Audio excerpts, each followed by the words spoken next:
के लिए अपने कार्यक्रम प्रस्तुत करने के लिए अमूल भाई, जो हमने उनका थोड़ा प्रोफाइल देखे हैं, वो सीए भी है,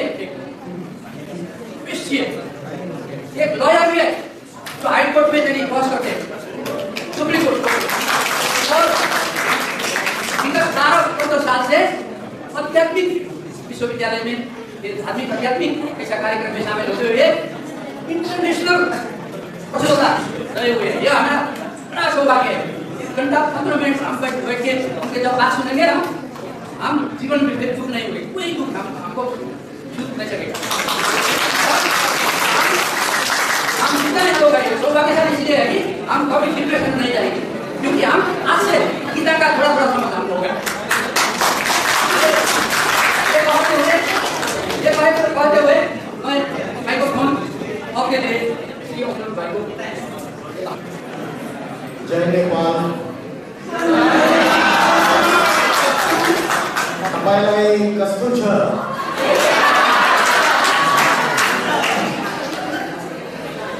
आज नेपाल में मुझे बहुत खुशी हो रही है कि ईस्टर्न नेपाल में काकरभिट्टा, उसके बाद बिरता मोड़, दमक, ये जगह चंद्रगढ़ी, इसमें मैं पिछले 10 सालों में कई बार कोई लीगल वर्क के लिए आया था एज ए एडवोकेट, और मैंने कभी सोचा नहीं था कि यहाँ आके मैं as a speaker spiritual knowledge भी यहाँ सबको बांटूंगा, ये मैंने सोचा नहीं था। लेकिन नेपाल से मुझे बहुत ज्यादा प्यार है। फर्स्ट टाइम जब 2012 में मैं नेपाल में आया था और मुझे काकरभिट्टा से पोखरा जाना था, पोखरा से काठमांडू जाना था, कुछ काम था, और आपकी जो बस होती है मिनी बस, उसमें बैठ के मैं जब ट्रैवलिंग कर रहा था तो मुझे पता चला वहाँ एक टीवी लगा रहता है और टीवी में कंटिन्यूस सॉन्ग्स वगैरह चलते हैं। तो मैंने उस समय 2012 में एक गाना सुना था, नेपाली सॉन्ग, और आज भी मुझे वो सॉन्ग याद है। एक ही बार सुना और माइंड में फिर बैठ गया, तो मुझे लगा कि मेरा नेपाल से बहुत ज्यादा कनेक्शन है, पूर्व जन्म का, प्रीवियस बर्थ का, क्योंकि भगवत गीता जो है वो आत्मा की बात करती है और आत्मा पुनर्जन्म लेती है। आज आप नेपाल में हैं, हो सकता है पिछले जन्म में आप इंडिया में थे, उसके पिछले जन्म में आप अमेरिका में थे, तो आत्मा ने अनेक जन्म लिए। तो before beginning today's seminar on Bhagavad Gita, the science of self-realization, we will do meditation for 2 minutes. आपको सभी को मैं मेडिटेशन का एक नया तरीका बताऊंगा जो आपने आज तक सुना नहीं होगा। 2 मिनट के लिए बस एक मेंटल एक्सरसाइज करेंगे। आप बचपन से मेडिटेशन करते आए, मुझे बताइए आप आंखें बंद करके मेडिटेशन करते हैं या आंखें खुली रख के मेडिटेशन करते हैं? बंद करके। लेकिन भगवत गीता में चैप्टर 6 श्लोक नंबर 12 और 13 में बोला है, संस्कृत शब्द है संप्रेक्ष। संप्रेक्ष का अर्थ है आंखें खुली रखकर चंचल मन को centre point of the forehead, जहां पे एकाग्र करना है और आत्मा का ध्यान करना है। तो भगवत गीता कहती है आंखें खुली रख के ध्यान करना है। दूसरा और एक प्रूफ है, शिव शंकर भोलेनाथ, उनके जितने भी चित्र है, जितनी भी मूर्ति है, आपने देखा वो ध्यानमग्न अवस्था में बैठे हुए। तो मुझे बताइए आपने जो उनके मूर्तियां देखी है उसमें उनकी आंखें पूरी बंद है या आधी खुली आधी बंद है? आधी खुली आधी बंद है, पार्शियली क्लोज्ड है, पार्शियली ओपन है। इसका मतलब शिव शंकर भोलेनाथ जो महायोगी है, योगी राज है, योगेश्वर है, वो सारे वर्ल्ड को मैसेज दे रहे हैं कि जो ध्यान की प्रक्रिया है वो आंखें बंद करके नहीं करनी रहती है। तीसरा और एक रेफरेंस मैं आपको देता हूं कि भगवान ने अर्जुन को भगवत गीता में कर्मयोग सिखाया, और कर्मयोग का अर्थ है कर्म करते हुए ध्यान में रहना। आज हम जब ध्यान करते हैं आंखें बंद करके, तो क्या कोई कर्म कर सकते? आंखें बंद करके क्या आप खाना खाते हुए ध्यान नहीं कर सकते? आंखें बंद की तो आप दूसरा कोई भी काम नहीं कर सकते। तो कर्म करते हुए ध्यान में रहना, साइकिल चला रहे, बाइक चला रहे या कोई दूसरा काम कर रहे, किचन में खाना बना रहे या खाना खा रहे, ये सारे कर्म करते हुए आप मेडिटेशन में रह सकते हो। That is possible. तो इसलिए आंखें बंद करके जो प्रैक्टिस है दैट इज रॉन्ग प्रैक्टिस। अच्छा, मां यहां पे नेपाल में बैठी हुई है, क्या नाम है जगह का? भद्रपुर। भद्रपुर में इनकी मां बैठी हुई है, क्या नाम है आपका? What is your good name? Arpana. Arpana, Arpana की मम्मी इधर बैठी हुई है भद्रपुर में, और अर्पणा बाद में एजुकेशन कंप्लीट करके मैनेजमेंट का studies she went to USA, United States of America चली गई। तो अर्पणा की मां को जब बच्ची की याद आती है तो अर्पणा की मां क्या आंखें बंद करके बच्ची को याद करती है क्या? आंखें बंद करके बैठने की जरूरत है मां को? अच्छा, मां को कोई अर्पणा का फोटो ढूंढ के फिर उसको याद करने की जरूरत है क्या? नहीं। अरे मां को अर्पणा के नाम का जाप करने की जरूरत है क्या? अर्पणा अर्पणा अर्पणा अर्पणा अर्पणा जरूरत है? नो। तो जाप करने की भी जरूरत नहीं, आंखें बंद करके ध्यान करने की भी जरूरत नहीं, और क्या अर्पणा को याद करने के लिए कोई म्यूजिक सॉन्ग प्ले करने की जरूरत है? नहीं। कोई डांस करने की जरूरत है? नहीं। अर्पणा को अर्पणा की मम्मी भद्रपुर में बैठ के याद करती है सच्चे दिल से, और अमेरिका में बैठी हुई अर्पणा को टचिंग हो सकता है या नहीं हो सकता? मम्मी ने याद किया, आप अमेरिका में हो, आपको टचिंग हो सकता है? हो सकता है या नहीं? पॉसिबल है या नहीं? नहीं है? अरे पॉसिबल है या नहीं है? पॉसिबल है। और जिस समय वो याद आपको पहुंचेगी आपको हिचकी आएगी, आप बोलेंगे जरूर मेरी मम्मी ने मुझे याद किया होगा। इनका कहना है कोई भी कर सकता है यार। मेरा कहना ये है जो सच्चे दिल से सच्ची मोहब्बत जिसके पास है, प्रीत है, उन्होंने अगर सच्चे मन से याद किया तो वो वाइब्रेशन आपको जाके पहुंचेंगे। ये पॉसिबल है। हजारों किलोमीटर दूर जाके वो वाइब्रेशन पहुंच सकते हैं अगर माइंड के थॉट्स में प्यूरिटी है, शुद्धता है, पवित्रता है, तो ये पॉसिबल है। तो मेरा कहना ये है इनकी मां को याद करने के लिए आंखें बंद करके बैठने की जरूरत नहीं पड़ी। तो आज जो मेडिटेशन हम कर रहे हैं दैट इज आर्टिफिशियल मेडिटेशन। ये आर्टिफिशियल है, नेचुरल मेडिटेशन नहीं है। जहां परमात्मा के प्रति, भगवान के प्रति नेचुरल प्रेम है, लव, अफेक्शन है, वहां आंखें बंद करके मेडिटेशन करने की जरूरत नहीं है। तो अभी 2 मिनट के लिए हम अभ्यास करेंगे। सबको सीधे बैठना है, गर्दन सीधी, कमर सीधी, पीठ सीधी। आपको सभी को सेंटर ऑफ द फोरहेड पे ध्यान लगाना है। इसको कहते हैं भ्रुकुटी, centre point of the forehead. 2 minute के लिए आपको अपने आप को वर्ड से डिस्कनेक्ट करना है, कंप्लीटली डिस्कनेक्ट करना है। कोई भी बेस्ट फ्रेंड, रिलेटिव, कोई प्रिय पदार्थ, फेवरेट फूड, कुछ भी याद नहीं आना चाहिए 2 मिनट के लिए। सबको भूल जाओ। Detach yourself from the world. Disconnect yourself from the world. कल किससे झगड़ा हुआ, कल किसके साथ लफड़ा हुआ, कुछ भी याद नहीं आना चाहिए। कंप्लीटली डिस्कनेक्ट करो। Centre point of the forehead पे ध्यान लगाना है, और जैसे आकाश में स्टार चमकता है वैसा छोटा सा star centre point of the forehead में ब्लिंक कर रहा है। ऐसे विजुअलाइज करना है आपको 2 मिनट के लिए। मल्टीपल थॉट्स आएंगे मन में, उन थॉट्स के पीछे भागना नहीं है। कोई भी व्यक्ति याद नहीं आना चाहिए, कोई आए तो उसको भगा दो। एक ही thought, I am point of light blinking in the centre point of the forehead. भ्रुकुटी के मध्य में मैं चमकता हुआ सितारा हूं। iron point of light blinking in the center point of the forehead.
आप सभी फिजिकल एक्सरसाइज करते हैं। आज जो एक्सरसाइज हमने की ये मेंटल एक्सरसाइज है, मन को एकाग्र करने की एक्सरसाइज। आज हम फिजिकल ग्रोथ की तरफ बहुत फोकस है। अगर बॉडी बिल्डिंग करनी है तो जिम में जाते हैं, सुंदर दिखना है तो ब्यूटी पार्लर में जाते हैं। तो फिजिकल ग्रोथ की तरफ हम ज्यादा फोकस है।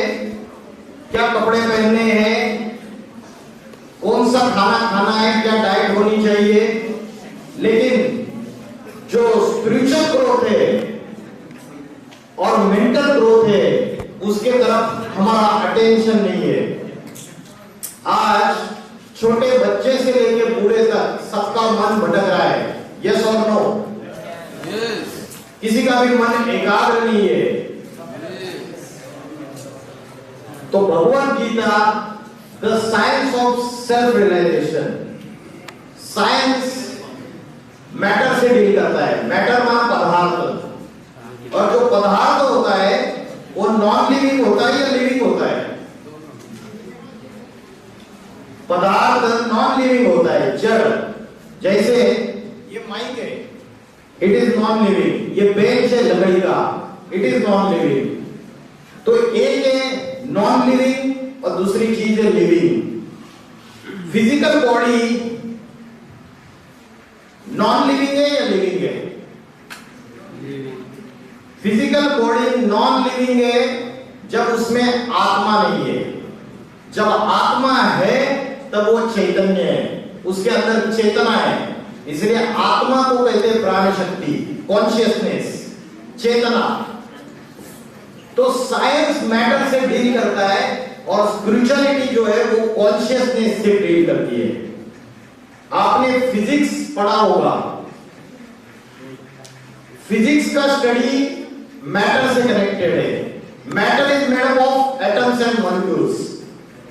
और एक दूसरी ब्रांच ऑफ साइंस है जिसको बोलते हैं metaphysics. Have you heard metaphysics? Yes, sir. Metaphysics is the branch of science which deals with the study of soul and supreme soul. आत्मा और परमात्मा की नॉलेज जो भगवद गीता में बताई है, इसको मेटाफिजिक्स बोलते हैं। और आज भगवद गीता का जो स्टडी है, कैम्ब्रिज यूनिवर्सिटी में भी भगवद गीता पढ़ाई जा रही है। भगवद गीता कोई धर्म की किताब नहीं है, एक स्पिरिचुअल बुक है। और ये जो क्रिश्चियन स्कॉलर्स है, मुस्लिम मौलवी है, बड़े बड़े स्कॉलर्स, इंटेलेक्चुअल्स, फिलोसोफर्स, वो भी इस बात को एक्सेप्ट करते हैं, it is a spiritual book. Even scientist they are also accepting. Albert Einstein का नाम सुना है आपने? अल्बर्ट आइंस्टीन बोलते हैं कि मैंने जितने भी साइंटिफिक इन्वेस्टिगेशंस किए हैं और जितनी भी साइंटिफिक थ्योरीज को मैंने ढूंढा है, उसका main inspiration and guide is Shrimad Bhagavad Gita. Nikola Tesla नाम सुना है आपने? निकोला टेस्ला बोलते हैं कि जितने भी साइंटिफिक इन्वेस्टिगेशन किए जाते उसमें हम लोग पहले डीप मेडिटेशन में जाते हैं। जब हम डीप साइलेंस में चले जाते तब जाके हम साइंस को इन्वेंट कर पाए। तो साइलेंस की पावर साइंटिस्ट ने भी यूज की, तब जाके साइंस का इन्वेंशन हुआ। रॉबर्ट ओपेनहाइमर का नाम सुना है आपने? Robert Oppenheimer, yes, Robert Oppenheimer physicist थे। इन्होंने फर्स्ट एटम बॉम्ब का इन्वेंशन किया। कब किया पता है आपको? कब किया invention? Year, in which year? 1945। Hollywood में मूवी भी आया है रॉबर्ट ओपेनहाइमर नाम से। तो जितने भी ये फिजिसिस्ट है, साइंटिस्ट है, रॉबर्ट ओपेनहाइमर ने जब फर्स्ट न्यूक्लियर टेस्ट किया था 1945 में, और जब पहली बार एक्सप्लोजन हुआ, उसने जब खुद देखा तो उसके मुख से भगवत गीता का एक श्लोक आया। उन्होंने बोला कालोस्मि, का नाम गीता का श्लोक है, कालोस्मि लोकक्षय कृत प्रवृत्तो, मतलब I am the death of, I am the God of death, मैं महाकाल हूं। शिव शंकर भोलेनाथ को महाकाल कहते हैं। मैं इस सारे संसार का विनाश करने के लिए प्रवृत्त हूं। और रॉबर्ट ओपेनहाइमर का वो सेंटेंस जो 1945 में उसने बोला था, वो आज भी गूगल में वीडियो के फॉर्म में अवेलेबल है, आज भी, क्योंकि उस समय अमेरिका में टेलीविजन था 1945 में। तो जितने भी ये साइंटिस्ट थे उन्होंने भगवत गीता को माना है, और भगवत गीता के अंदर सारे प्रकार के religious, personal problems, political problems, social problems, सभी का सॉल्यूशन अवेलेबल है। लेकिन आज हम अध्यात्म से और स्पिरिचुअलिटी से दूर जा रहे हैं, हम नास्तिकता की तरफ जा रहे हैं। 90% वर्ल्ड में जो पॉपुलेशन है, आउट ऑफ 8 बिलियन, 90% पॉपुलेशन भगवान को मानती है। मुस्लिम मानते हैं, क्रिश्चियंस मानते हैं, चर्च में जाते हैं, सिख लोग मानते हैं, गुरुद्वारा में जाते हैं, हिंदू लोग मानते हैं जन्म से। थोड़े नास्तिक है। अभी रशिया तो कम्युनिज्म आ गया, चाइना में भी कम्युनिज्म है। तो थोड़े नास्तिक है जो बाकी साइंटिस्ट जो साइंस का घमंड है, उस साइंस के घमंड के आधार से भगवान को मान्यता नहीं देते हैं। तो भगवत गीता ये ऐसा साइंस है जिसमें सेट ऑफ प्रिंसिपल्स है, जो सेट ऑफ प्रिंसिपल्स अगर हमारे बुद्धि में बैठ गए तो हम अपने माइंड को कंट्रोल कर सकते हैं। और भगवत गीता कहती है मन जीते सो जगत जीत। The one who has conquered the mind has conquered the entire world. Hitler, Mussolini, Napoleon Bonaparte, Alexander the Great, इन सबने दुनिया के ऊपर जीत पाने की कोशिश की। डोनाल्ड ट्रंप भी ट्राई कर रहे हैं, और नॉर्थ कोरिया का प्रेसिडेंट किम जोंग भी ट्राई कर रहा है, और रशिया का प्रेसिडेंट व्लादिमीर पुतिन भी ट्राई कर रहा है। लेकिन इन्होंने शस्त्रास्त्रों के आधार पे दुनिया को जीतने की कोशिश की। शस्त्रास्त्रों के आधार पे दुनिया को जीत नहीं सकते। जिसने अपने मन को जीत लिया, माइंड को कंट्रोल कर लिया, वो जगत जीत बन गया। शंकर के माथे पे चंद्रमा दिखाया है। चंद्रमा किसका सिंबोलिज्म है आपको पता है? चंद्रमा किसका सिंबल है? चंद्रमा ये मन का सूचक है। किसका सूचक है? मन का, चंचल मन का सूचक है। और शिवजी के माथे पर उसको क्यों दिखाया? क्योंकि शिवजी ये ऐसी देवता है जिसने मन को 100% कंट्रोल किया है, इसलिए उनके माथे पे चंद्रमा दिखाया, उसको जीत लिया है। इसलिए शिवजी का एक नाम है विश्वनाथ। विश्वनाथ का अर्थ है the master of the world, सारे विश्व को कंट्रोल कर लिया। तो भगवत गीता में जो नॉलेज है वो कैरेक्टर फॉर्मेशन की नॉलेज है। भगवत गीता में जो नॉलेज है वो माइंड को कंट्रोल करने की नॉलेज है, और भगवत गीता में जो नॉलेज है वो सेल्फ रियलाइजेशन की नॉलेज है। अर्जुन भगवान को प्रश्न पूछता है कि मेरा मन बड़ा चंचल है, मेरा मन बड़ा हठी है, ये बड़ा बलवान है, ये जबरियत मेरी इंद्रियों को उत्तेजित करता है, इस चंचल मन को मैं कैसे एकाग्र करूं? यह अर्जुन का प्रश्न है। was the great warrior. Arjun धनुर्धारी था, उसके बावजूद उसका क्वेश्चन है कि मेरा मन भटक रहा है। तो भगवान ने उसके जवाब में भगवत गीता का नॉलेज दिया, चैप्टर नंबर 2 से लेकर चैप्टर नंबर 18 तक। और उसमें भगवान ने अर्जुन को कई भी शस्त्र अस्त्र चलाने की ट्रेनिंग नहीं दी। आप पूरी गीता पढ़िए, कोई भी ट्रेनिंग नहीं दी। भगवान ने अर्जुन को सिर्फ माइंड कंट्रोल के टेक्निक्स और सेल्फ रियलाइजेशन के टेक्निक्स बताए। So this is the spiritual book. आज सबसे बड़ी प्रॉब्लम है कि हम हमारी स्पिरिचुअल आइडेंटिटी को भूल चुके हैं। What is my real identity, what is my permanent identity. और सबसे बड़ा एक क्वेश्चन है, हु एम आई, मैं कौन हूं। आज हम गूगल सर्च इंजन पे सारी दुनिया को ढूंढ सकते हैं, है ना। गूगल सर्च इंजन पे अमेरिका में क्या चल रहा है, कनाडा में क्या चल रहा है, सारी दुनिया को ढूंढ सकते हैं, लेकिन हम स्वयं की पहचान को ढूंढ नहीं सकते, हु एम आई। और साइंस के पास भी इसका जवाब नहीं है। आर्टिफिशियल इंटेलिजेंस आया, रोबोटिक्स टेक्नोलॉजी आ गई, इंटरनेट टेक्नोलॉजी आ गई, हम मंगल ग्रह पे जा रहे हैं, हम चंद्रमा पे जा रहे हैं, स्पेसशिप बना रहे हैं, न्यूक्लियर वेपन्स बना रहे हैं, लेकिन आज भी इस सवाल का जवाब साइंस के पास नहीं है, हु एम आई, मैं कौन हूं। और उसका जवाब भगवत गीता में है। आज दुनिया में दुख, अशांति, भ्रष्टाचार, व्यभिचार, पापाचार, अनैतिकता बढ़ती चली जा रही है। आज कॉलेजेस से, यूनिवर्सिटी से वकील, डॉक्टर, इंजीनियर्स तैयार हो रहे, लेकिन क्या गुड कैरेक्टर के ह्यूमन बीइंग तैयार हो रहे, चरित्रवान मनुष्य तैयार हो रहे। स्वामी विवेकानंद जी ने बोला था कि मुझे 100 ऐसे युवा दे दो जो चरित्रवान है, मैं इस वर्ल्ड को ट्रांसफॉर्म करके दिखा दूंगा। और उनको ऐसे 100 चरित्रवान युवा मिले ही नहीं। तो आज सबसे बड़ी समस्या है कि आइडेंटिटी क्राइसिस है। अर्जुन को भी आइडेंटिटी क्राइसिस हुई थी, अर्जुन घबरा गया था, उसकी विल पावर कमजोर हो चुकी थी, सेल्फ कॉन्फिडेंस गायब हो चुका था। सेल्फ कॉन्फिडेंस, विल पावर मतलब ही मन शक्ति, इसका मतलब ही आत्मशक्ति। आज युवाओं की भी आत्मशक्ति कमजोर है, मन शक्ति कमजोर है, इसलिए लाइफ में थोड़े थोड़े छोटे छोटे प्रॉब्लम्स आते हैं तो हम उन चैलेंजेस को फेस नहीं कर पाते, हम बैटलफील्ड से भाग जाते हैं। सबकी बैटलफील्ड अलग अलग है, अर्जुन की बैटलफील्ड अलग थी, हमारी सबकी बैटलफील्ड अलग है। हम सभी नंबर 1 अर्जुन है और हम युद्ध कर रहे हैं। हमारी युद्ध है माया के साथ। और माया क्या है? माया मतलब नेपाल में जो माया वर्ड है वो माया नहीं।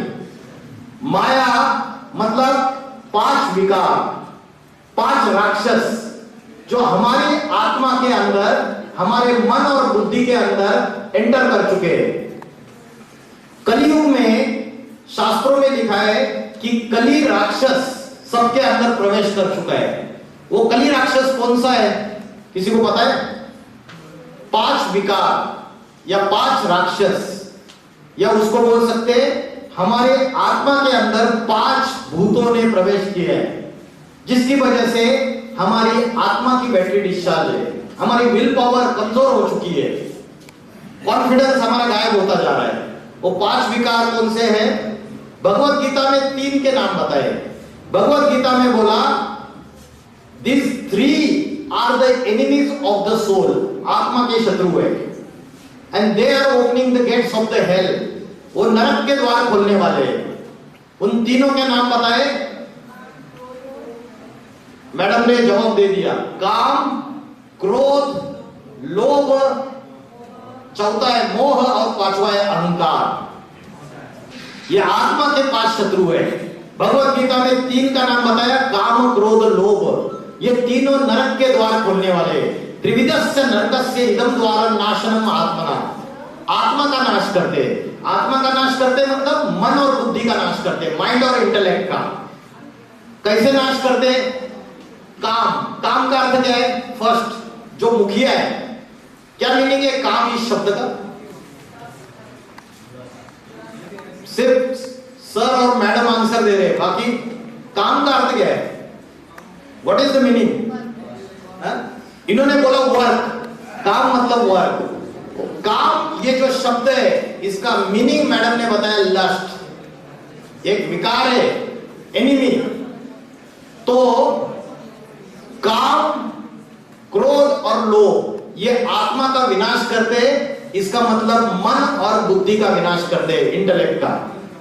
फॉर एग्जाम्पल, कोई एडल्ट कंटेंट या कोई गलत चीज हम जब मोबाइल में देखते हैं, सोशल मीडिया में जो गंदी रील्स है, ऐसी चीजें या कोई मूवी या कोई वेब सीरीज, तो ऐसी चीजें जब हम देखते हैं जिसमें एक्सट्रीम सेक्सुअलिटी या ऐसी चीजें हैं, तो उस समय हमारी मन बुद्धि उसका नाश होता है या नहीं? उस समय माइंड और इंटेलेक्ट हमारा ज्यादा शार्प वर्क नहीं करेगा।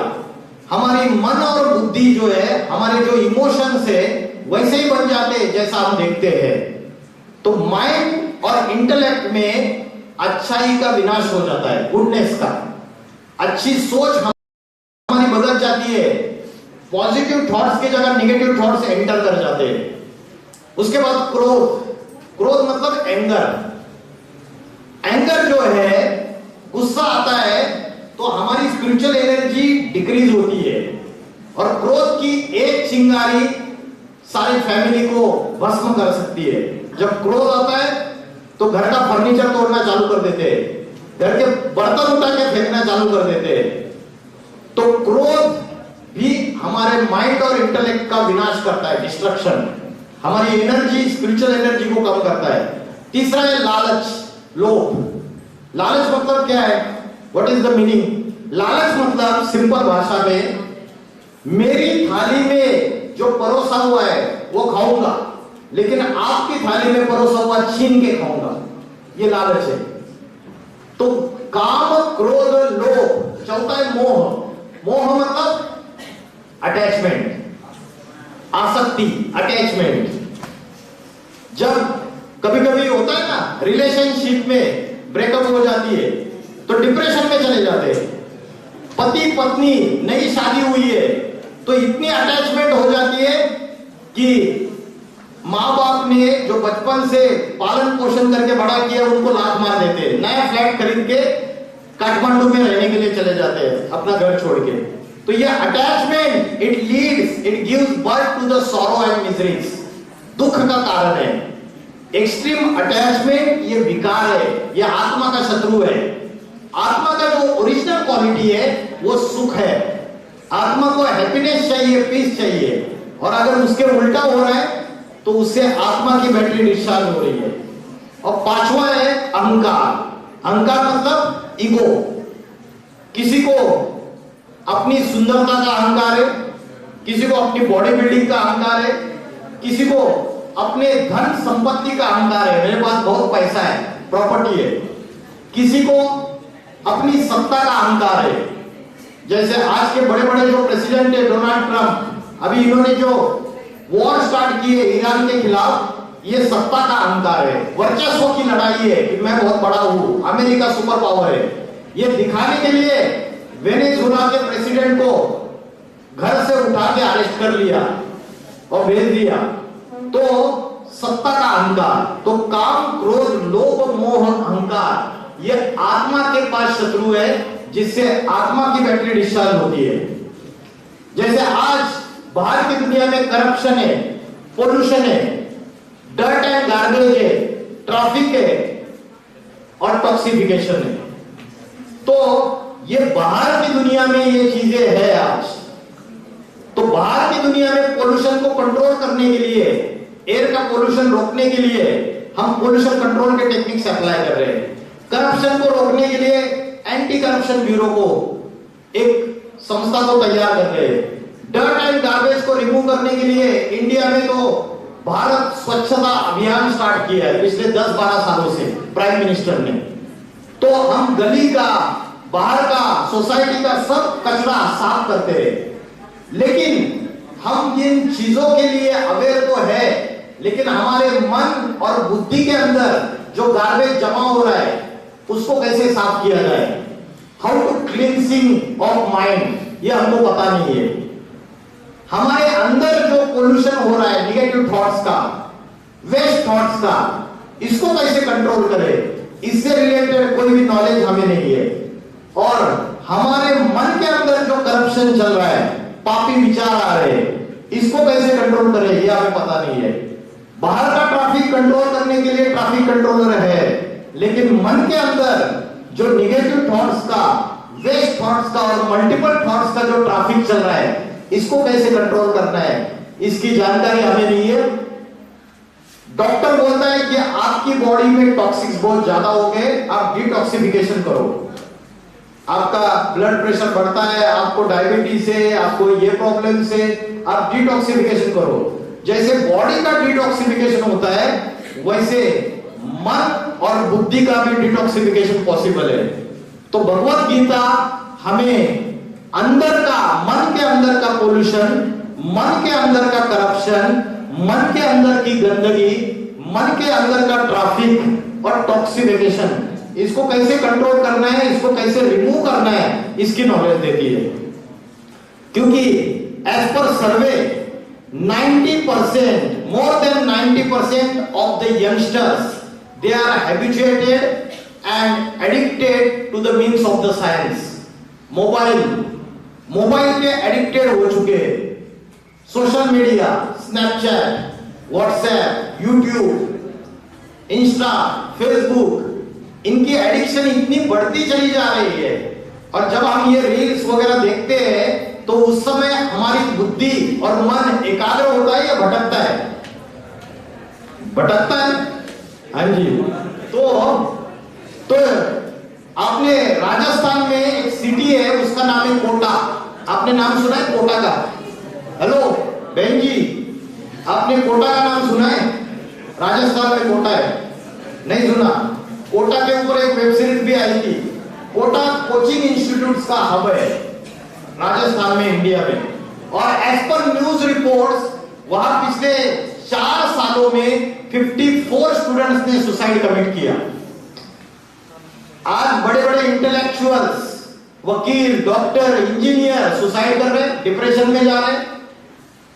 अभी अगर आपने सिटीज में जाके रिहेबिलिटेशन सेंटर और डी एडिक्शन सेंटर्स देखे तो बहुत सारे डी एडिक्शन सेंटर खुलते जा रहे हैं। क्योंकि आज का युवा इंजीनियर बन रहा है, डॉक्टर बन रहा है, वकील बन रहा है, लेकिन नशा, ड्रग्स, अफीम, गांजा, इनके एडिक्शन में फंस रहा है। और जिसकी वजह से डिप्रेशन, टेंशन, स्ट्रेस, एंजाइटी, इनके शिकार होते जा रहे हैं। China became the first country who declared addiction of the internet as a disease. आप इनको जानते हैं? सुधीर चौधरी, फेमस जर्नलिस्ट, आज तक न्यूज चैनल है। तो इन्होंने 10 अगस्त 2024 से लेके 20 अगस्त 2024 तक एक सर्वे किया था।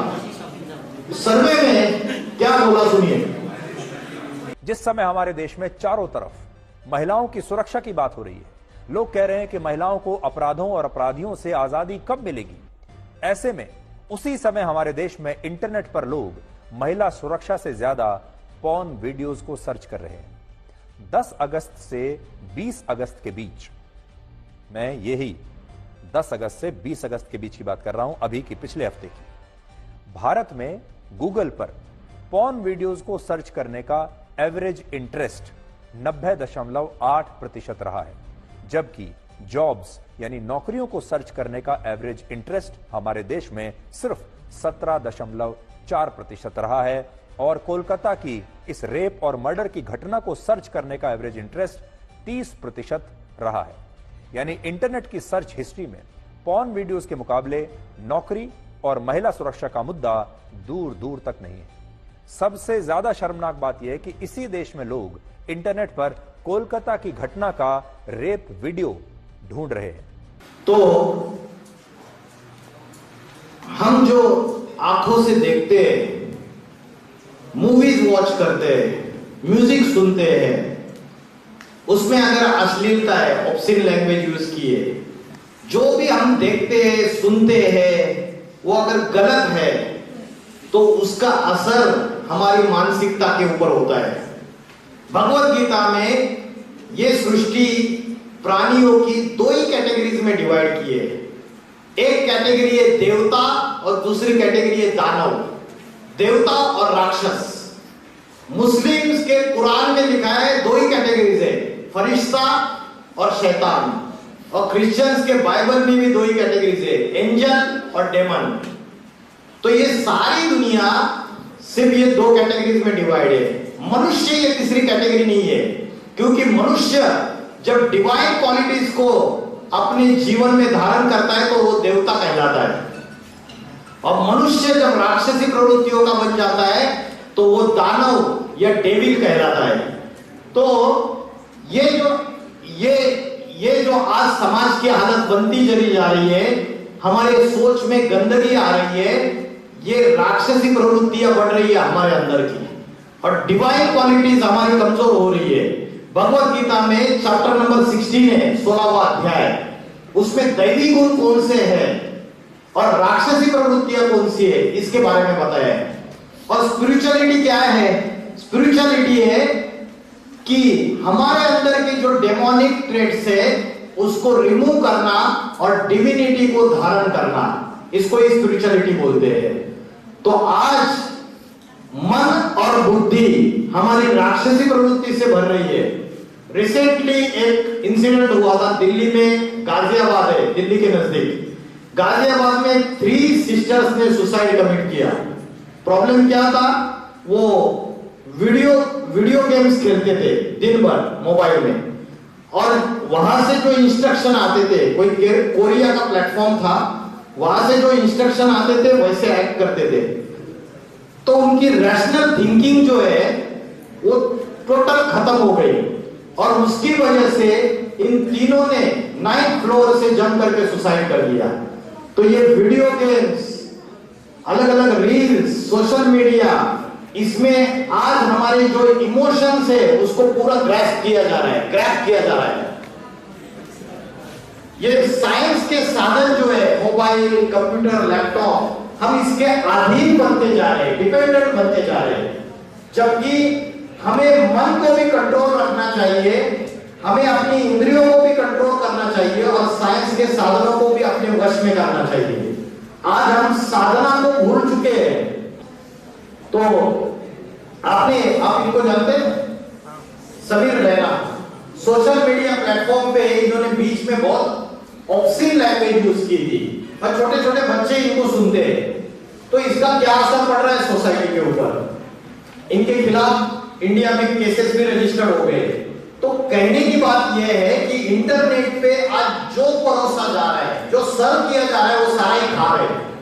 घर में मम्मी ने खाने की प्लेट लेके आ गई और खाने में नमक ज्यादा हो गया, तो आप थाली को रिजेक्ट कर देते हो, नहीं चाहिए तू ही खा, डांट डालते हो, है ना, रिजेक्ट करते हो। लेकिन इंटरनेट पे जैसा परोसा जा रहा है, जो परोसा जा रहा है, वो सारा खा रहे हैं हम। तो बुद्धि, जो इंटेलेक्ट है, उसका काम है decision making power. What is right and what is wrong, what is good and what is bad, ये डिसाइड करने वाली बुद्धि है। और बुद्धि की जो रैशनल थिंकिंग है, डिसीजन मेकिंग पावर है, वो कमजोर हो रही है आज, क्योंकि माइंड और इंटेलेक्ट में इंप्यूरिटी बढ़ती चली जा रही है। हमने जो मेडिटेशन का सॉन्ग सुना अभी शुरू में, उसमें क्या पंच लाइन थी सॉन्ग में? किसी को याद है? भूल गए? बाकी सब कुछ याद रहता है। पवित्र मन रखो, पवित्र तन रखो, पवित्रता मनुष्यता की शान है। जो मन वचन कर्म से पवित्र है, वो चरित्रवान ही यहाँ महान है। ये सॉन्ग की पंच लाइन थी। मतलब purity of mind, purity of speech and purity of कर्म। हम इससे कोसों दूर चले जा रहे हैं और राक्षसी प्रवृत्तियां हमारे अंदर बढ़ रही है। इंडिया में अगर जाएंगे, नेपाल का एग्जैक्टली मुझे पता नहीं है कि क्राइम रेट कितना है, लेकिन भारत में नॉर्थ इंडिया में जाएंगे, पंजाब, यूपी, हिमाचल प्रदेश, उत्तराखंड, ये सारे जो नॉर्थ इंडिया के स्टेट्स है, इवन राजस्थान के कई जिले, इसमें आज स्टूडेंट्स ड्रग्स, गांजा, नशा इनके एडिक्टेड होते जा रहे हैं। हरियाणा के यूनिवर्सिटी में एक सीनियर पुलिस ऑफिसर ने नशा मुक्ति का लेक्चर लिया था और उस समय उस स्टूडेंट्स ने क्या क्वेश्चन पूछे, सुनिए। सर हमने इतना बड़ा ये कार्यक्रम देखा नशा मुक्ति अभियान का, और यूनिवर्सिटी नशे का सबसे बड़ा एपी सेंटर है। सर आज हम 5 यूनिवर्सिटी के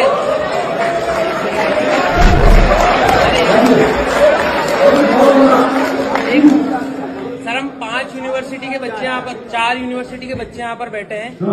आज गांजा मिलना या फिर कोई नशे की सामग्री मिलना, टॉफी लॉलीपॉप जितना आसान है मिलना, तो एक फर्स्ट ईयर का या सेकंड ईयर का बच्चा गांजे के डीलर को ट्रेस कर सकता है या ट्रैक कर सकता है, तो पुलिस क्यों नहीं कर पाती?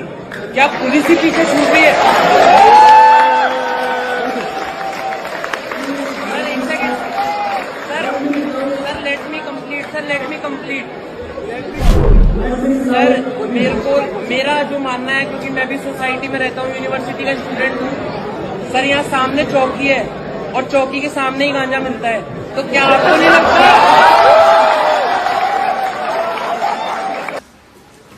तो कॉलेजेस की, यूनिवर्सिटीज की ये हालत है आज की डेट में। बुद्धि भ्रष्ट होती जा रही है, सोशल मीडिया से भी बुद्धि भ्रष्ट हो रही है, ये फोन, इंटरनेट टेक्नोलॉजी सबसे बुद्धि भ्रष्ट होती जा रही है। और भगवत गीता बुद्धि को श्रेष्ठ बनाने की बात करती है। तो अर्जुन को जब प्रश्न आया कि मेरा मन बड़ा चंचल है, तो भगवान ने अर्जुन को जो नॉलेज दी, वो नॉलेज थी सेल्फ रियलाइजेशन की। और वो सेल्फ रियलाइजेशन मतलब हु एम आई, मैं कौन हूं। आज मैंने अगर आपको पूछा आप कौन है, तो आप अपना नाम बता देंगे, या तो आप बता देंगे कि मैं लड़की हूं, आप बोलेंगे मैं लड़का हूं, आप बोलेंगे मैं हिंदू हूं, आप बोलेंगे मैं मुस्लिम हूं, मैं क्रिश्चियन हूं, कोई बोलेगा मैं मैनेजर हूं, मैं डॉक्टर हूं, मैं फार्मासिस्ट हूं, मैं इंजीनियर हूं।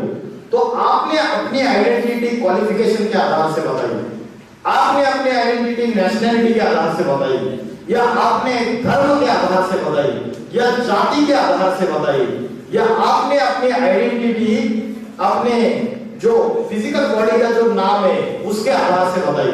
लेकिन ये आपकी परमानेंट आइडेंटिटी नहीं है। महादेव ने भी हनुमान जी को पूछा कि तुम कौन हो, और हनुमान जी ने क्या जवाब दिया, सुनिए। कौन हो तुम? मैं हनुमान। तुम्हारा नाम नहीं पूछा, तुम कौन हो? अंजनी सुत, केसरी नंदन, पवन पुत्र। तुम्हारा वंश नहीं पूछा, तुम कौन? वानर। तुम्हारी जाति नहीं पूछी हनुमान, तुम कौन?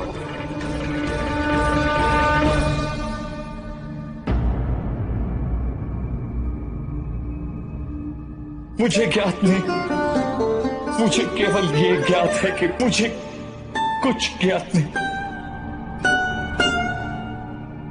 मुझे अभी यही ज्ञात है कि मैं स्वयं अज्ञात हूं। तो आज दुनिया में इतने दुख, अशांति, वायलेंस, युद्ध, पापाचार, भ्रष्टाचार क्यों चल रहा है? उसका कारण है हम अपनी आइडेंटिटी को भूल चुके हैं। और हमारी आइडेंटिटी है I am not a physical body, I am a soul. मैं आत्मा हूं। और भगवत गीता इसी की बात करते हैं कि हम देह नहीं है।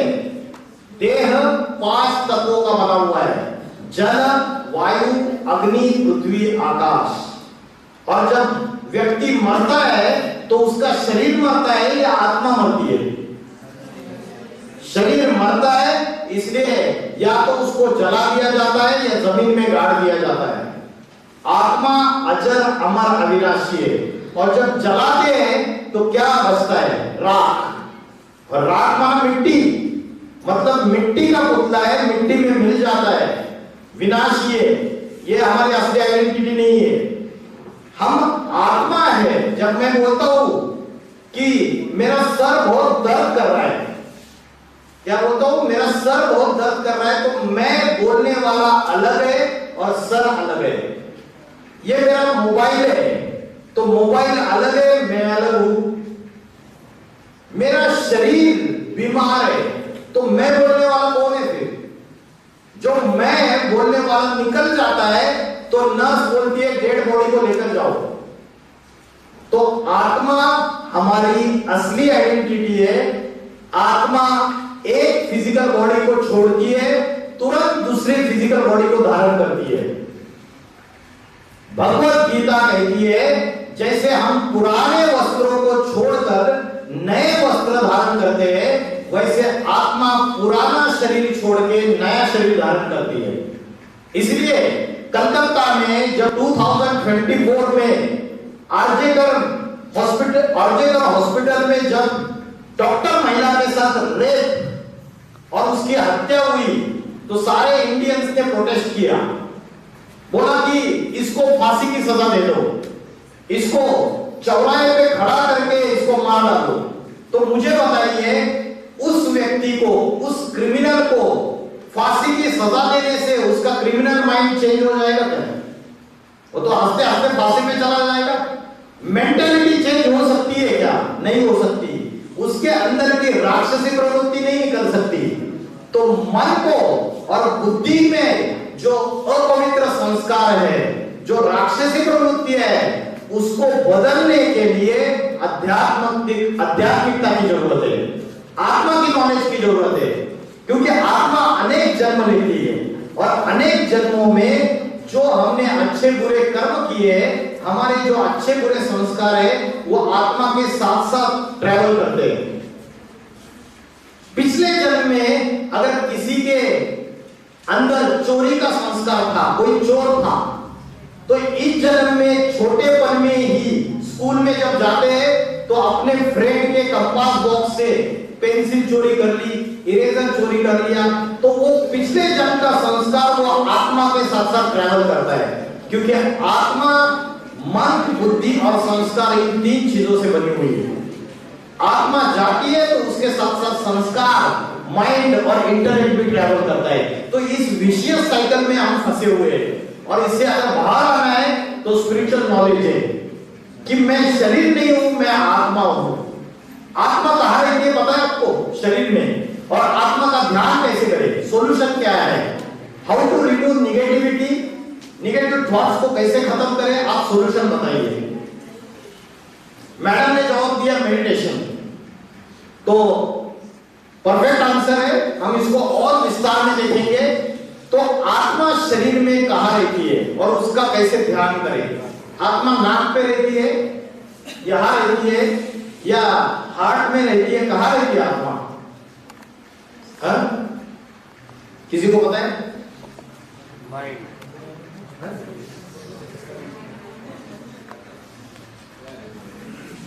कहां रहती है आत्मा? सर ने जवाब दिया। देखो, आपके जो कैंपस प्रमुख है, इनके पास सारी नॉलेज मौजूद है, मुझे आने की जरूरत नहीं थी। भ्रुकुटी के बीच में centre point of the forehead, यहां आत्मा रहती है। और इसका प्रूफ क्या है? इसका प्रूफ है कि भारत में भी और नेपाल में भी जो कन्या माता है, यहाँ पे बिंदी लगाती है। लगाया ना? यहाँ पे क्यों लगाया आपने? नाक पे क्यों नहीं लगाया? यहाँ इसलिए लगाया क्योंकि आत्मा यहाँ टिकी हुई है। पुरुष लोग टीका या तिलक लगाते हैं, सर ने भी लगाया है टीका। तो जो ऋषि मुनि है, हजारों साल पहले ऋषि मुनियों को जब ये पता चला कि मनुष्य बॉडी कॉन्शियसनेस में आ रहा है, अपनी फिजिकल बॉडी को ही सब कुछ समझ के बैठा है। भूख लगी तो पेट के तरफ उठती जाती है, रसगुल्ला गुलाब जामुन दिखा तो जिह्वा ललचायमान होती है, आंखों से अच्छे अच्छे दृश्य देखने हैं, अच्छे अच्छे लोग देखने हैं, तो आंखें, नाक, कान, जिह्वा, ये सारी इंद्रियां जो है, इस इंद्रियों में हमारी बुद्धि फंसने लगी, बॉडी कॉन्शियसनेस। तो ऋषि मुनियों को पता चला कि मनुष्य आत्मा को भूल रहा है और शरीर की इंद्रियों में फंस रहा है। तो आत्मा का ध्यान रहे, इसलिए बिंदी लगाने की और टीका लगाने की परंपरा शुरुआत हो गई। आज हम उसका आध्यात्मिक सीक्रेट भूल गए। तो आत्मा भ्रुकुटी के बीच में रहती है। भगवत गीता में बोला है भ्रूर मध्य प्राण आवेश सम्यका, भ्रुकुटी के मध्य में प्राण शक्ति स्थित है। इसलिए अगर किसी को शूट कर दिया गन से, छाती में, पेट में, पैर में, आप कितने भी बुलेट शूट करो, व्यक्ति तुरंत नहीं मरेगा। 10 मिनट, 15 मिनट, आधा घंटा भी लग सकता है। एक ही बुलेट अगर यहां शूट की है, यहां शूट की, तो 1 सेकंड में खेल खलास, क्योंकि ये आत्मा का घर है। आत्मा का घर अगर तोड़ दिया तो आत्मा 1 सेकंड में चली जाती है। तो इसको कहते हैं उत्तमांग। राजा जो होता है वो टॉप में बैठता है या नीचे बैठता है? टॉप में, ऊपर बैठता है राजा। और राजा के जो मंत्री है, ये मंत्री है आंखें, नाक, कान, ये ज्ञानेंद्रिय है, 5 ज्ञानेंद्रिय और 5 कर्मेंद्रिय, ये 10 इंद्रियों का ये शरीर है। और उसका कंट्रोलर जो है वो आत्मा है। जिस आत्मा को हम भूल गए, आत्मा को भूल गए तो राजा कमजोर हो गया। और राजा कमजोर हो गया तो राजा की जो ऑर्डर है वो मंत्री, उसके जो मिनिस्टर्स है, नौकर चाकर ये मान नहीं रहे, डिसोबे कर रहे हैं। मेरे को डॉक्टर ने बोला था कि आपको डायबिटीज है, मिठाई नहीं खाना। मैं जैसे ही मेची मल्टीपल कैंपस में आया तो आपके जो कैंपस चीफ है, इन्होंने मेरे को बोला सर ये रसगुल्ला खाइए। तो मेरी आंखें रसगुल्ले की तरफ चली गई। आंख इंद्रिय है। जैसे ही रसगुल्ले को आंख ने देखा, मेरी जिब्बियां ललचायमान हो गई। वाह क्या बढ़िया रसगुल्ला है। मेरे बुद्धि से डिसीजन आया कि डॉक्टर ने मना किया है मत खा, लेकिन मेरी इंद्रियां बोली चुप बैठ। किसको? बुद्धि को। चुप बैठ, हम खाएंगे। हाथ आगे चला गया, रसगुल्ले को उठा लिया और मुख में डाल दिया। मुख भी इंद्रिया, हाथ भी इंद्रिया, आंख भी इंद्रिया, तो सारी इंद्रियों ने धोखा दे दिया। किसको? राजा को। ये राजा का ऑर्डर नहीं माना कि मत खा करके। तो इंद्रिया जो है ये अनकंट्रोल्ड हो गई और इंद्रिय का जो राजा है वो कमजोर हो गया। इस राजा को जानना, उसको ध्यान करना, यही आध्यात्मिकता है। तो आत्मा भ्रुकुटी के बीच में रहती है और आत्मा इन आंखों से दिखती नहीं है, लेकिन आत्मा का अनुभव किया जा सकता है। जैसे ये फैन चल रहा है, इलेक्ट्रिक करंट फ्लो हो रहा है केबल में से। आपने इलेक्ट्रिक करंट को देखा है? इलेक्ट्रिक करंट को आंखों से देखा नहीं है, लेकिन आप मानते हो कि बिजली में से इलेक्ट्रिसिटी फ्लो हो रही है और उसकी वजह से फैन चल रहा है। वैसे ही आत्मा इन आंखों से दिखती नहीं है, लेकिन उसको महसूस कर सकते हैं, उसको अनुभव किया जा सकता है ध्यान करके, योग करके। तो शरीर का जैसे भोजन है वैसे आत्मा का भी भोजन है। गाड़ी का ड्राइवर का भोजन अलग है और गाड़ी का भोजन अलग है। वैसे आत्मा ये ड्राइवर है और शरीर ये गाड़ी है। दोनों का भोजन अलग अलग है। शरीर का भोजन तो हम 3 बार 4 बार ले लेते हैं, लेकिन आत्मा का भोजन जो होता है वो आत्मा का भोजन हम दिन में 1 बार भी नहीं लेते हैं, क्योंकि हमें पता ही नहीं है कि आत्मा का भोजन क्या है। क्या है आत्मा का भोजन? What is the food of the soul? ज्ञान, ध्यान। वेरी गुड, ध्यान। आपने बोला पीस। जैसे मुझे पीस चाहिए, माना शांति चाहिए। जैसे मुझे शक्ति चाहिए तो मैं शक्ति खाता नहीं हूं, मैं खाता हूं ड्राई फ्रूट्स, प्रोटीन्स, सब्जियां, फल, फूल। तो वैसे ही मुझे शांति चाहिए, मुझे सुख चाहिए, मुझे परमानंद चाहिए, तो मैं क्या करता हूं? ध्यान करता हूं। ध्यान माना मेडिटेशन। ये एक्यूरेट वर्ड नहीं है। Accurate and precise word is योग। क्या वर्ड है? योग। ये आत्मा का भोजन है। और दूसरा भोजन क्या है? 2 भोजन है। मैडम ने बोला प्रार्थना। दूसरा भोजन है स्पिरिचुअल नॉलेज। उसी में प्रार्थना भी आ गई, स्पिरिचुअल नॉलेज। तो आत्मा के 2 भोजन है, ज्ञान और ध्यान। और आज हम दोनों के लिए 24 घंटे में 1 घंटा भी नहीं देते। सारा समय हम फिजिकल नीड्स के लिए यूज करते हैं लेकिन आत्मा का भोजन नहीं लेते। अगर आपको कोई ये 56 प्रकार के भोग ये प्लेट में सजाकर सामने रखे और दूसरा व्यक्ति बोले चलो जरा योग करते हैं, तो आप कौन सा प्रेफरेंस दोगे? इधर प्रेफरेंस दोगे ना, लेफ्ट साइड में थाली में जो भरा हुआ है उसको प्रेफरेंस देंगे। तो आत्मा का भोजन आप ले नहीं रहे, इसकी वजह से मन की शांति खत्म होती जा रही है और शांति की भीख मांग रहे हैं।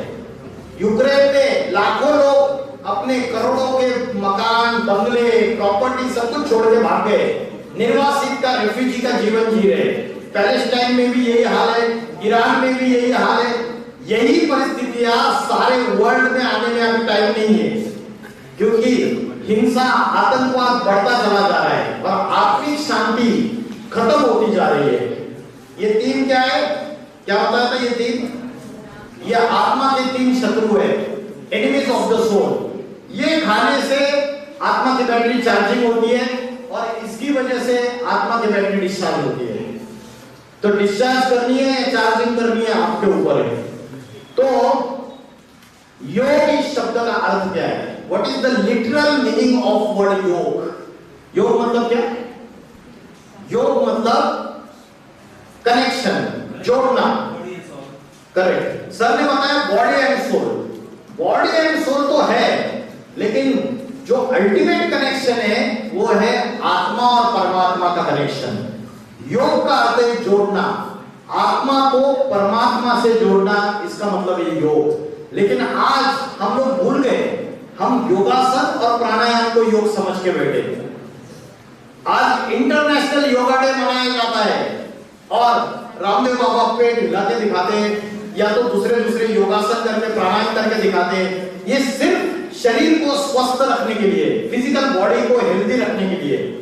लेकिन आत्मा को स्ट्रॉन्ग बनाने के लिए जो योग है, जो भगवान ने अर्जुन को भगवत गीता में राजयोग सिखाया, उस राजयोग को आज भारतवासी, नेपाली और सारी दुनिया वाले पूरी तरीके से भूल चुके हैं। वो राजयोग क्या है? What is the exact definition of Rajyoga? अब सभी मेरे पीछे बोलेंगे एक आवाज में, चंचल मन को भ्रुकुटी के बीच में एकाग्र करते हुए परमात्मा से कनेक्शन जोड़ना, इसको राजयोग कहते हैं। ठीक है, तो मैंने आपको बताया आत्मा का भोजन, आत्मा कहाँ रहती है, मेरी रियल आइडेंटिटी क्या है, और मेरी रियल आइडेंटिटी भूल जाने की वजह से आज समाज में क्या प्रॉब्लम चल रहा है। आज समाज में लैंग्वेज के ऊपर भी झगड़ा है, जाति के ऊपर भी झगड़ा है, रिजर्वेशंस के ऊपर झगड़ा है, धर्म के ऊपर झगड़ा है। एक दूसरे को मारने के लिए तैयार हो जाते हैं, काटने के लिए तैयार हो जाते हैं। तो स्पिरिचुअलिटी हमें साइलेंस की तरफ लेके जाती है और मॉडर्न साइंस हमें डिस्ट्रक्शन की तरफ लेके जा रहा है। मॉडर्न साइंस डिस्ट्रक्शन की तरफ लेके जा रहा है। इस बात को कैसे साबित करें? आज छोटी कंट्री के पास एटॉमिक वेपन्स है। नॉर्थ कोरिया जैसा छोटा सा कंट्री, उनके पास एटॉमिक वेपन्स है। रशिया के पास एटॉमिक वेपन्स है, अमेरिका के पास ढेर सारे एटॉमिक वेपन्स है, पाकिस्तान के पास आज खाने के लिए दाल नहीं है, चावल नहीं है, आटा नहीं है, बच्चों को पिलाने के लिए दूध नहीं है, लेकिन पाकिस्तान के पास एटम बॉम्ब है और धमकी देता है भारत को भी कि एटम बॉम्ब फोड़ दूंगा। तो मनुष्य ने अपने विनाश के सारे साधन तैयार कर लिए। रिमोट कंट्रोल का एक बटन दबाने की देर है, एक सेकंड में ये सारी दुनिया खलास हो सकती है। तो साइंस ने अपनी तीखी बुद्धि से अपने विनाश के, इस मानवता के, ह्यूमैनिटी के विनाश के सारे साधन तैयार कर दिए। 2026 यहां हम बैठे हुए और दुनिया का विनाश सामने खड़ा है। अगर थर्ड वर्ल्ड वॉर स्टार्ट हो गई तो न्यूक्लियर वॉर जरूर होगी, और अगर न्यूक्लियर वॉर होगी और न्यूक्लियर वेपन्स का अगर एक्सप्लोजन होगा तो उससे क्या होगा? उससे अर्थ का टेम्परेचर बढ़ेगा, अभी भी बढ़ रहा है। अर्थ का टेम्परेचर बढ़ने से क्या होगा? उत्तर ध्रुव और दक्षिण ध्रुव में जो बर्फ के पहाड़ है वो पिघल जाएंगे, अभी भी पिघल रहे हैं, नासा की रिपोर्ट है। और पहाड़ पिघलने की वजह से क्या होगा बताओ? समुद्र का जलस्तर बढ़ेगा, मीन सी लेवल बोलते हैं, वो बढ़ेगा। वो बढ़ने से क्या होगा? वो बढ़ने से जो महाद्वीप है, आइलैंड्स, वो समुद्र के अंदर चले जाएंगे। अमेरिका भी महाद्वीप है, यूरोप भी महाद्वीप है, ऑस्ट्रेलिया, न्यूजीलैंड, बंबई, कलकत्ता, कांडला, विशाखापट्टनम, चेन्नई, ये सारे आने वाले समय में समुद्र के अंदर समा जाएंगे। दुनिया में बड़ा भारी विनाश होगा और इससे अर्थ का इम्बैलेंस होगा और अर्थक्वेक्स, ज्वालामुखी फटेंगे। काठमांडू में अर्थक्वेक हुआ था 2012 में, जब मैं फर्स्ट टाइम आया था नेपाल में।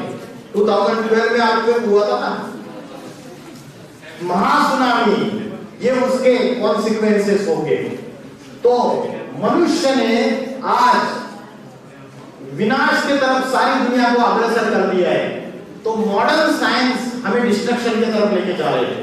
मोबाइल और ये सोशल मीडिया भी मॉडर्न साइंस की देन है।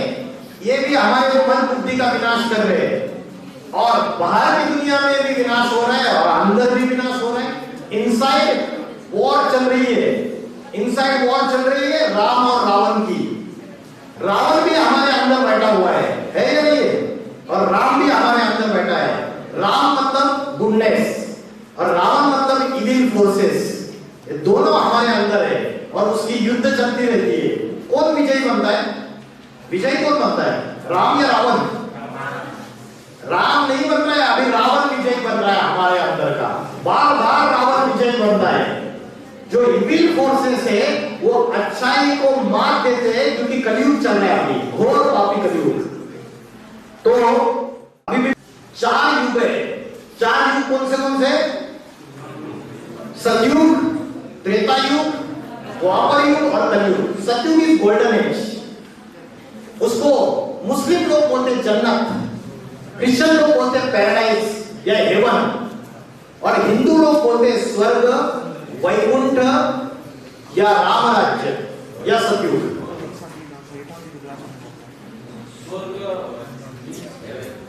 हाँ, स्वर्ग मतलब हेवन मतलब पैराडाइज मतलब ही सतयुग, सत्य का युग। आऊंगा मैं, डीप फिलोसॉफी है, मैं अभी तो बहुत बेसिक नॉलेज बता रहा हूं। तो ये आइडियल नेशन की कंसेप्ट है। जैसे राम राज्य में बोलते हैं दैविक दैविक भौतिक तापा राम राज्य कायू नहीं व्यापा। मतलब राम राज्य एक ऐसे आइडियल नेशन की कंसेप्ट है। रावण का अंत होने के बाद की बात बता रहा हूं मैं। जब रावण का खुलासा हो गया, विनाश हो गया, उसके बाद जो राम राज्य की कंसेप्ट है वो आइडियल नेशन की कंसेप्ट है। एक धर्म, एक जाति, एक राज्य, एक भाषा, एक राजा, सुख का राज्य। कोई बीमारी नहीं है, दिस इज फ्री। कोई डॉक्टर की जरूरत नहीं है, कोई चोरी चकारी नहीं है, कोई भी प्रकार का छल छिद्र कपट नहीं है और कोई एक्सीडेंटल डेथ नहीं है। तो ये राम राज्य की कंसेप्ट, वही स्वर्ग की कंसेप्ट है, वही सतयुग की कंसेप्ट है, वही जन्नत की कंसेप्ट है। उसको गोल्डन एज कहते हैं। त्रेता युग माना सिल्वर एज, वैल्यू कम हो गई। द्वापर युग मतलब कॉपर एज, वैल्यू और कम हो गई। और कलयुग मतलब आयरन एज, और वैल्यू कम हो गई। अभी कौन सा युग चल रहा है? रॉन्ग, अभी चल रहा है घोर पापी कलयुग। ये सही आंसर है, सिर्फ कलयुग नहीं। तो जब ऐसा समय आता है तो ट्रांसफॉर्मेशन की जरूरत है। जैसे रात्रि के बाद दिन आता है और दिन के बाद फिर से रात्रि आती है, वैसे पापी कलयुग के बाद पावन सतयुग आता है। झूठ खंड के बाद सचखंड आता है। तो अभी ये युग परिवर्तन का समय चल रहा है। ये युग परिवर्तन का जो समय है वो 100 इयर्स का है, उसे कहते हैं संगम युग। और यही वो टाइमिंग है 100 इयर्स का, जब ऊपर वाला नीचे आता है। सब धर्म वाले भगवान को मानते हैं, वो बोलते हैं भगवान ऊपर रहता है, अल्लाह ऊपर है 7वें आसमान में, खुदा फर्श का नहीं, खुदा अर्श का रहने वाला है। क्रिश्चियन लोग भी मानते हैं जीसस क्राइस्ट उंगली ऊपर कर देता है, supreme soul lives in the supreme abode, वो भगवान ऊपर है। डॉक्टर भी बोलता है मैंने पेशेंट को सारी ट्रीटमेंट दे चुका हूं, अगर भगवान चाहेगा, ऊपर वाला चाहेगा तो पेशेंट ठीक हो जाएगा। तो सब मानते हैं वो ऊपर वाला है। और भगवत गीता में बोला है जहां चंद्र सूर्य तारों की रोशनी नहीं पहुंच सकती उस परम धाम का मैं रहने वाला हूं, उस ब्रह्मलोक का मैं रहने वाला हूं। तो भगवान जो ऊपर वाला है वो नीचे कभी आता है या नहीं आता है? और अभी जब दुनिया में पाप, भ्रष्टाचार, अत्याचार, दुख, अशांति बढ़ रहे हैं तो उसको नीचे आना चाहिए या नहीं आना चाहिए? आना चाहिए, उसका समय है और वो ऑलरेडी आ चुका है। अभी जो समय चल रहा है वो युग परिवर्तन का समय चल रहा है। जैसे रात्रि के बाद दिन आता है, विंटर के बाद समर सीजन आता है, समर सीजन के बाद रेनी सीजन और फिर से विंटर। ये साइक्लिक इन नेचर है, it is not linear. In the similar manner this four yugas are cyclic in nature. Satyuga, Treta युग, द्वापर युग, कलयुग, कलयुग के बाद फिर से सतयुग, पापी कलयुग का विनाश। इसलिए बोलते हैं शंकर के द्वारा विनाश। शंकर को बोलते हैं destruction, Lord of destruction, destroyer, संहार करता। ब्रह्मा को बोलते हैं स्थापनाकारी, एस्टैब्लिशमेंट, और विष्णु को बोलते हैं पालनाकारी। जब मकान पुराना हो जाता है, मकान टूटा फूटा हो जाता है, तो मकान का मालिक क्या करता है? अरे मकान टूटा फूटा हो रहा है, क्रैक्स आ रहे दीवारों में, छत में से पानी टपक रहा है, बच्चे दुखी हो रहे हैं, तो मकान का मालिक क्या करता है? मकान का मालिक पहले मरम्मत करता है, रिपेयरिंग। एक बार रिपेयरिंग करता है, 2 बार, 3 बार, 4 बार, 5 बार, बार बार रिपेयरिंग करने के बाद भी मकान सुधरने का नाम नहीं ले रहा है। तो फाइनली मकान का मालिक पुराना मकान तोड़ देगा, नया मकान बांध के तैयार करेगा जब रिपेयरिंग से काम नहीं चल रहा है। तो वैसे ही ये वसुधैव कुटुंबकम, ये विश्व, ये वर्ल्ड एक मकान है और इसका मालिक जो है वो शिव है, ईश्वर, गॉड कहो, अल्लाह कहो, शिव कहो। वो जब देखता है कि पाप बढ़ने लगे द्वापर युग से, तो रिपेयरिंग करने के लिए आदि शंकराचार्य को भेजा, महात्मा बुद्ध को भेजा, जीसस क्राइस्ट को भेजा, मोहम्मद पैगंबर को भेजा, तुलसीदास, कबीरदास, गुरु नानक जी, सूरदास, अनेक अनेक संत महात्माओं को भेजा कि सुधार हो जाए रिपेयरिंग से। लेकिन उसके बावजूद दुनिया सुधरी नहीं और ही पापी बनती गई। करोड़ों लोग हजारों सालों से गंगा के पानी में नहा रहे, डुबकी लगा रहे। क्या दुनिया के पाप धुल गए? पिछले साल प्रयागराज में 40-50 करोड़ लोगों ने गंगा के पानी में डुबकी लगाई। क्या सालों के पाप धुल गए 50 करोड़ के? दुनिया और ही पापी बनती जा रही है। ये पानी की गंगा से पाप नहीं धुलते, ये ज्ञान की गंगा है, आध्यात्मिक ज्ञान, स्पिरिचुअल नॉलेज। ये मैनेजमेंट की पढ़ाई, डॉक्टर बनने की, मेडिकल साइंस की पढ़ाई और इंजीनियरिंग की पढ़ाई से पाप नहीं भस्म होते। उसके लिए स्पिरिचुअल नॉलेज चाहिए, आध्यात्मिक ज्ञान। तो संगम युग का जो समय है, उस समय वो ऊपर वाला नीचे आता है और भगवत गीता में उसका रेफरेंस दिया है कि उसके आने का टाइमिंग क्या है। उसका टाइमिंग है यदा यदा ही धर्मस्य ग्लानिर्भवति भारत। जब धर्म की ग्लानि होती है, अधर्म का बोलबाला होता है। अभी अधर्म का बोलबाला है या नहीं है? नेपाल के अंदर भी है या नहीं है? भारत के अंदर या दुनिया के सारे जितने भी धर्म हैं वो अपनी ओरिजिनलिटी को भूलते चले जा रहे हैं। जो ओरिजिनलिटी थी, जो धर्म की, रिलीजन की प्यूरिटी थी, वो आज खत्म हो रही है। शादी ये पवित्र बंधन था, आज डिवोर्स हो रहे हैं। इधर भी हो रहे हैं क्या नेपाल में, या नहीं होते? आज से 60-70 साल पहले डिवोर्स किसी को पता नहीं था इंडिया के अंदर भी। आज कोर्ट में भीड़ हो रही है, क्राउड हो रहा है डिवोर्स की। तो मनुष्य के अंदर की सहनशीलता, अच्छाई, डिविनिटी खत्म हो रही है और निगेटिविटी बढ़ रही है। सनातन धर्म में जो फैमिलीज होते थे वो जॉइंट फैमिली होते थे। 70-70, 80-80 लोग एक परिवार में रहते थे। एक चूल्हे पे खाना बनता था सबका, परिवार का एक मुखिया होता था। आज क्या हो गया? परिवार टूट रहे, न्यूक्लियर फैमिलीज हो रहे। क्यों? क्योंकि आध्यात्मिकता को भूल गए। छोटी छोटी बातों में एक दूसरे से लड़ाई झगड़ा, काम, क्रोध, लोभ, मोह, अहंकार, इन 5 विकारों की वजह से परिवार में भी टूट फूट हो रही है। सनातन धर्म विनाश के तरफ है। सनातन धर्म की ओरिजिनल जो नैतिक मूल्य थे, उसकी जो ओरिजिनल क्वालिटीज है, संस्कृति है, वो खत्म होती जा रही है। जब वो खत्म होने जाती है तो ईश्वर को, परमात्मा को, शिव को इस धरती पर आना पड़ता है ट्रांसफॉर्मेशन के लिए। जब वो आता है तो राजयोग की पढ़ाई पढ़ाता है। ये राजयोग की शिक्षा जो है, ये व्यक्ति ब्रह्म मुहूर्त के समय सवेरे 4 बजे उठकर बैठा हुआ है, आत्मा का ध्यान करके परमात्मा से कनेक्शन जोड़ रहा है। वो जिस आसन पे बैठा है वो आसन 4 पिलर्स के ऊपर आधारित है। पहला पिलर है ब्रह्मचर्य। ब्रह्मचर्य का अर्थ है सेल्फ कंट्रोल, मन की पवित्रता, वाणी की पवित्रता और कर्मों में पवित्रता। आज हमारी इंद्रियों के ऊपर कंट्रोल नहीं है, अपने मन के ऊपर कंट्रोल नहीं है। दूसरा है शुद्ध अन्न। जैसे खाओगे अन्न वैसे बनेगा मन, जैसे पियोगे पानी वैसे होगी वाणी। अन्न का मन से कनेक्शन है, इस बात को हम भूल गए। अन्न का मन से कनेक्शन है। अगर आप अच्छा भोजन लोगे तो मन आपका शांत पवित्र होगा। इस बात को कितने लोग मानते हैं यहां बैठे हुए? सात्विक भोजन लेंगे तो उसका असर पॉजिटिव मन के ऊपर होता है। अगर होटल में गए, रेस्टोरेंट में गए और खाना बनाने वाला शेफ है, वो खाना बनाते वक्त उसके मन में किसी के मर्डर करने के विचार चल रहे, उसके मन में प्रोस्टिट्यूट के पास जाने के विचार चल रहे, उसके मन में गंदे थॉट्स चल रहे, डर्टी थॉट्स चल रहे, तो खाना तो बना रहा है, मसाले डालकर डिलीशियस डिश तो प्रिपेयर कर रहा है, लेकिन खाना बनाते वक्त उसके हाथों से, उसके आंखों से वाइब्रेशन निकल रहे और उन वाइब्रेशन का असर उस अन्न के ऊपर होता है। और वो अन्न जब हम सेवन करते हैं, कंज्यूम करते हैं, तो हमारे मन के ऊपर उसके मन के वाइब्रेशन घुस जाते हैं। वो राक्षस, उसका राक्षस हमारे अंदर आ जाता है।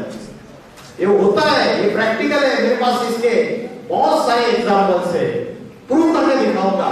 इसलिए पुराने जमाने के लोग, गांव के लोग, वो कभी भी दूसरे के घर में भी जाएंगे, बोलते अरे खाना खाओगे? बोलते खाना खा के आया। पानी पियोगे? अरे पानी पी के आया। क्योंकि पता है एनर्जी एक्सचेंज होता है। दूसरे के घर में अगर लड़ाई झगड़ा मार पिटाई चलती रहती है, आपस में दिन भर लड़ते मरते रहते हैं, तो उनके घर पे जाके खाना खाएंगे तो उनकी जो एनर्जीज है वो एनर्जीज भोजन के द्वारा भी एक्सचेंज होती है। It is science, pure science. तो स्पिरिचुअल एनर्जी अगर बढ़ानी है तो शुद्ध अन्न। तीसरा है दैवी गुण, डिवाइन क्वालिटीज। और चौथा है सत्संग। कलयुग में 2 दोष है, अन्न दोष और संग दोष।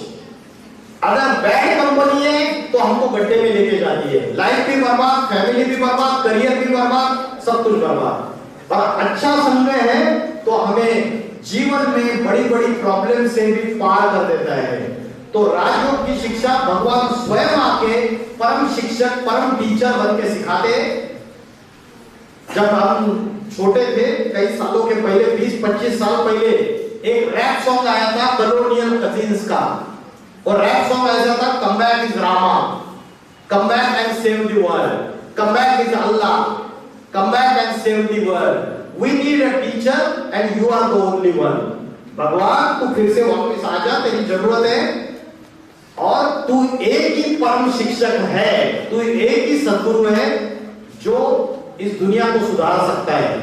तो आज हम गाते हैं गुरु ब्रह्मा गुरु विष्णु गुरुदेव महेश्वर, गुरु साक्षात परब्रह्म। लेकिन हम समझते नहीं है कि ब्रह्मा ने आके कब काम किया, विष्णु ने आके कब काम किया, और शंकर ने विनाश का काम कब किया। ये प्रैक्टिकल पर्सनैलिटीज है। 4 युगों के साइकिल में कोई तो एक पॉइंट ऑफ टाइम ऐसा है कि भगवान स्वयं आके इन 3 पर्सनैलिटीज के द्वारा क्रिएशन, डिस्ट्रक्शन और उसके बाद सस्टेनेंस, पालना, ये 3 रोल प्ले करता है। और अभी ये समय चल रहा है। अभी दुनिया में अगर 3rd वर्ल्ड वॉर हो गई तो दुनिया विनाश की तरफ अग्रसर हो जाएगी। इसका साइंटिफिक एविडेंस मेरे पास है।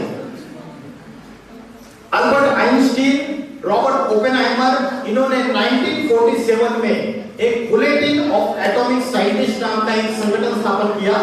इन्होंने एक प्रलय की घड़ी बनाई, उसका नाम है डूम्सडे क्लॉक। आप गूगल कीजिए डूम्सडे क्लॉक करके। इसमें इन्होंने बोला कि इस घड़ी के दोनों हैंड्स अगर 12 o'clock 12 के ऊपर आ जाएंगे तो दुनिया का विनाश निश्चित है। 2025 में ये घड़ी 12 बजने के सिर्फ 89 सेकंड्स कम है। तो डिस्ट्रक्शन के ये मानवता, तो अगर थर्ड वर्ल्ड वॉर हुआ और न्यूक्लियर वॉर स्टार्ट हो गई तो कुछ ऐसा नजारा होगा।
कंक्लूड कर रहा हूं, 1 मिनट सिर्फ, लास्ट सुनिए।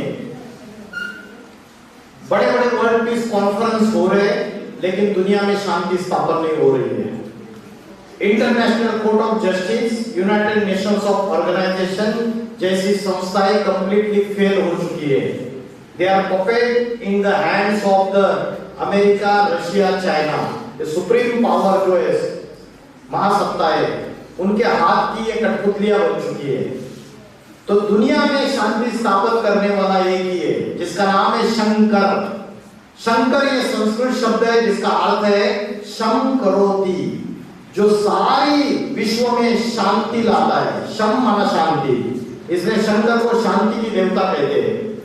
तो जब तक दुनिया में से अनेक धर्म, अनेक जाति, अनेक झूठी परंपराओं का विनाश नहीं होगा तब तक एक सत्य धर्म की फिर से पुनर्स्थापना नहीं हो सकती। और ये कार्य भगवान स्वयं आके अति साधारण मनुष्य शरीर से गुप्त रूप में उत्तर भारत की, उत्तर प्रदेश की धरती पर करना शुरू कर दिया है। ये युग परिवर्तन का समय है। आने वाले 10 साल में इस सृष्टि के ऊपर भारी परिवर्तन आप खुद अपनी आंखों से देखेंगे। और आज हम सभी कुंभकर्ण की निद्रा में सो रहे, हमें पता नहीं कि ईश्वर आया है और राजयोग की आध्यात्मिक शिक्षा पढ़ा रहा है। जैसे कोई पेशेंट होता है, उसको डॉक्टर डेथ बेड पे जब होता है तो वेंटिलेटर पे रखते हैं, वैसे आज सारी दुनिया अंतिम सांसें गिन रही है। और इसी समय परमात्मा आके आध्यात्मिक शिक्षा पढ़ा के पापी कलयुग को पावन सतयुग में परिवर्तन करता है, पुरानी दुनिया को नई दुनिया में परिवर्तित करता है, जिसका नाम है नेपाल। नेपाल का अर्थ है न्यू वर्ल्ड को पालना करने वाला। पालना मतलब सस्टेनेंस, और वो नारायण है, विष्णु है। तो काठमांडू में एक ही ऐसी जगह है जहां नारायण की मूर्ति रखी हुई है, लेटा हुआ है क्षीर सागर में। मेरे ख्याल से काठमांडू में है ना, विष्णु की मूर्ति रखी हुई है, क्षीर सागर में लेटा हुआ है। क्योंकि भारत की धरती और नेपाल की धरती एक ही धरती है, अलग अलग नहीं है। कुछ ऐसा समय हुआ कि इसको डिवीजन होना पड़ा, बाकी एक ही संस्कृति है, एक ही धरती है और एक ही इसकी गरिमा है, महिमा है। तो विष्णु को जो लेटा हुआ दिखाया क्षीर सागर में, क्षीर माना दूध, और दूध जो है, क्षीर को दूध बोलो, तो ये स्वर्ग की दुनिया, जो नई दुनिया, न्यू वर्ल्ड आने वाला है, जहां अनेक धर्म, अनेक जाति, अनेक भाषाएं, अनेक पॉलिटिकल पार्टियां भी आपस में लड़ रही है। ये सबका विनाश होके एक सत्य स्थापन होता है। तो ये समय आने वाला है, बड़े बड़े भविष्यकार हैं जिन्होंने भविष्यवाणियां की है। आपने सभी ने नॉस्ट्राडेमस का नाम सुना होगा। नॉस्ट्राडेमस एक पॉपुलर प्रेडिक्टर है। उसके बाद एंडरसन, किरो, कीट, जूर्बन, भारत में गोपीनाथ शास्त्री, कल्कि पुराण और ओडिशा में भविष्यवाणिका अच्युतानंद स्वामी की, इन सभी ने एक कॉमन भविष्यवाणी की है। वो कॉमन भविष्यवाणी ये है कि 21st सेंचुरी में उत्तर भारत से एक महापुरुष का अवतार होगा। वो योगियों का योगी होगा। वो ऐसी आध्यात्मिक क्रांति लाएगा दुनिया में और ऐसा आध्यात्मिक संगठन स्थापन करेगा। वो आत्मा और परमात्मा की ऐसी नॉलेज देगा कि बड़े बड़े इंटेलेक्चुअल्स, फिलोसोफर और साइंटिस्ट भी उसके सामने फेल हो जाएंगे। अनेक जातियों का, अनेक धर्मों का विनाश होके एक सत्य स्थापन हो जाएगा और दुनिया में आदि सनातन धर्म की पुनर्स्थापना हो जाएगी और सतयुग आएगा। ओम नमः शिवाय। हर हर